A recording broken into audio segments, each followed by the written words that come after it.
Hey everybody, this is Clint Louie coming to us with 5 minutes from friendship. Have you ever described somebody as a hard-working person? You know, somebody, a hard worker? What about a working church?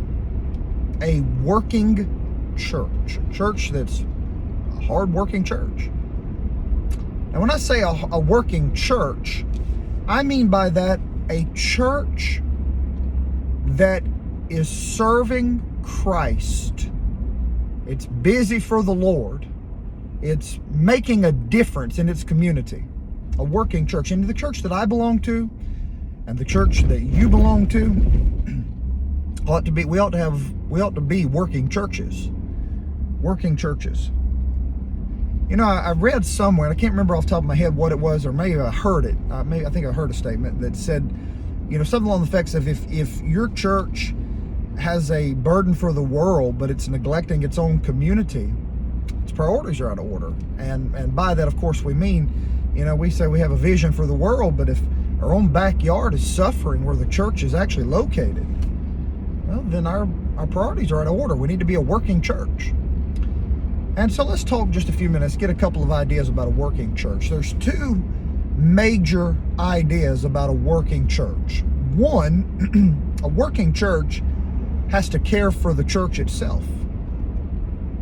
In other words, the church that you belong to needs to care for your own church family. And there's different ways we can do that. Every one of us that are believers, whatever church you belong to, you need to care for your local church. And here's a few ways, a few ideas. One, you and I, let's maintain a sweet personal walk with Christ. Nothing will help your church family any better than that you be the Christian God saved you to be. And for me, the same. Second way we can help our own church family is let's be faithful, you know, in attendance, whether that's Sunday morning preaching or Wednesday night or a prayer meeting or revival service or a youth rally or the Lord's Supper is being observed. Let's be faithful. Third way, you can help your church family by supporting it financially. Supporting it financially. And I still believe tithes and offerings are biblical and in order. So I encourage you, support your local church financially. You're not giving to the church, you're giving to the Lord through the church. Other ways, we need to care for the spiritual as well as the physical well-being of those within the church.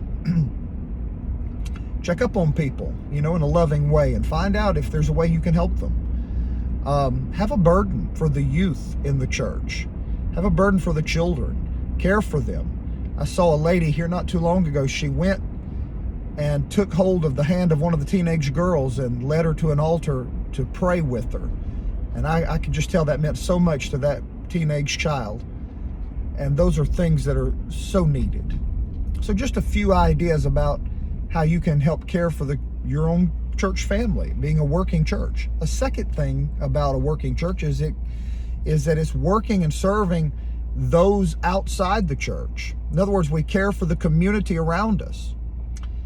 And, you know, one time a little boy, him and his family, they moved across town, but the little boy walked many miles to go back to the same church in his old neighborhood. Somebody said, "Son, why do you walk that long distance to go to that same old church? There's plenty of churches nearby." He said, "Yeah, but they love a fella over there." And that's the way it ought to be. You know, people, you know, you've heard it said, people don't care how much we know until they know how much we care. And I believe that as a church, we need to share the love of Christ. We need to embrace our community with the love of Christ. If there's people hungry in the community, if there's people destitute, then the church needs to be there. If there are people who are broken, the church needs to be there to comfort and to lift up. The Bible tells us that pure religion and undefiled